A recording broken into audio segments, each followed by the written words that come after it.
خوش نصیب تجھے صاحب زمان کی زیارت ہو چکی ہے، وہی اندھیرے میں جو ایک روشن چراغ کی طرح موجود تھے وہی تو تیرے مولا تھے۔ صاحب کتاب اپنی اس واقعے کے حوالے سے ہم تک یہ پیغام پہنچانے کی کوشش کر رہے ہیں کہ میں مرحوم حاج ملا آقا جان کے پاس بیٹھا تھا اور میں نے انہیں کہا میں امام کی زیارت سے محروم ہوں، میں ابھی تک امام کی زیارت نہیں کر پایا۔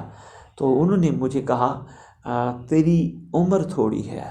میں نے کہا وہ چاہیں تو جتنا بھی عمر ہو، جتنا بھی سن ہو، وہ چاہیں تو کیا نہیں ہو سکتا۔ جب میں نے ان سے کہا تو انہوں نے کہا ہاں یہ تو وہ چاہیں تو کیا نہیں ہو سکتا، بھی یہی نہیں اگر انہوں نے چاہا تو سلمان کو بھی اپنے دیدار سے مشرف فرمایا۔ البتہ حضرت چاہیں تو انسان باعظمت ہے۔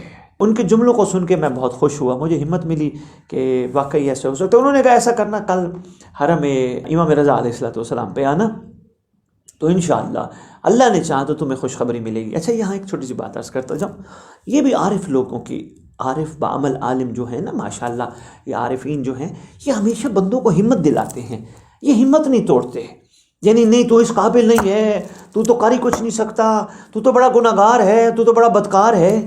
یہ شیوا نہیں ہوتا عاشقین کا، وہ ہمت دلاتے ہیں، ہمت بڑھاتے ہیں۔ انشاءاللہ جیسے جیسے ہمت بڑھتی جائے گی لوگوں کے سفر بہتر سے بہتر ہونا شروع ہو جائیں گے۔ تو یہ ایک بہترین وتیرہ ہے کہ جو ہمت بڑھانے والا بھی آئے نہیں، یہ بھی ہمت بڑھا رہے ہیں کہ ہمت کر، گھبرانا، سفر کر، انشاءاللہ سرکار کرم کریں گے۔ اور یہ ان کو کہہ رہے ہیں تو کل آنا تو ضرور تجھے خوشی ملے گی۔ کہتے میں اس رات کو حرم میں تھا، میں بہت خوشحال تھا کہ حضرت کی زیارت انشاءاللہ مجھے ہو جائے گی۔ پھر یہ سوچ رہا تھا کہ کہیں ایسا ہو سکتا ہے کہ شاید زیارت بھی نہ ہو۔ یہ بات بھی بڑی اہم ہے کہ ہمیں شک میں نہیں پڑنا چاہیے۔ ایک نیک کام جو کر رہے ہیں ہمیں اس امید کے ساتھ کہ ہماری پہلی اور آخری امید ہی صاحب زمان ہے، تو شک والی تو بات ہی ختم ہو گئی۔ تو میں اسی سوچ میں کھانا کھانے کے لیے، کہتے ہیں میں ادھر رہا، حرم میں رہا کافی دیر، پھر میں کھانا کھانے کے لیے حرم سے باہر نکلا۔ ایک تاریک سا محلہ ہے جہاں سے میں گزر کر جانے لگا اپنے گھر کی طرف، اندھیرا تاریک محلہ۔ میں نے ایک شخصیت کو دیکھا، کہتے ہیں اس تاریک محلے میں، اس بے روشن جگہ پہ میں نے اس سید کو دیکھا کہ جو مجھے واضح طور پہ نظر آ رہے تھے۔ کہتے ہیں ان کے سر پہ میں نے جو عمامہ دیکھا وہ سبز تھا۔ میں اب چاہ رہا تھا کہ میں انہیں سلام کروں، انہوں نے خود سلام کرنے میں پہل کی، مجھے سلام کرنے میں پہل کی، میں نے سلام کا جواب دیا۔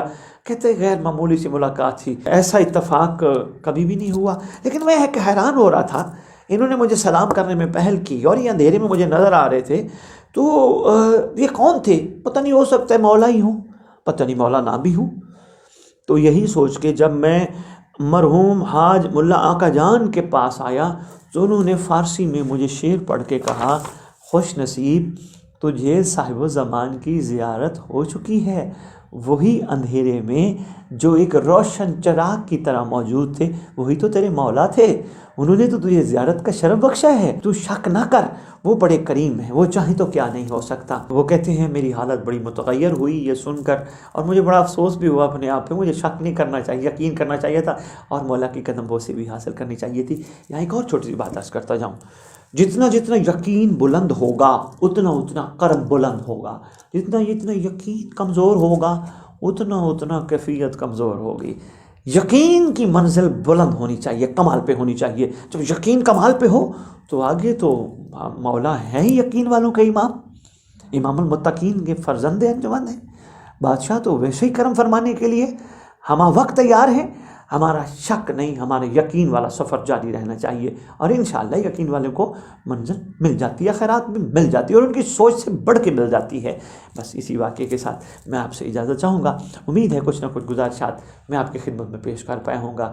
پروردگار ہم سب کے حامی و ناصر ہوں، اور امام زمان علیہ السلام کی ہمیں وہ معرفت عطا فرمائیں جو کہ ہمارا حق ہے، اور ہم بھی وہ معرفت حاصل کرنے والوں میں شامل ہوں جس طرح ماضی میں عاشقین نے حاصل کی تھی۔ اور انشاءاللہ وقت دور نہیں کہ جب صاحب زمان کی زیارت سے ہم سب مشرف ہوں گے۔ اللہم صلی علی محمد و آل محمد وعجل فرجہم بقائمہم اجل اللہ فرج شریف۔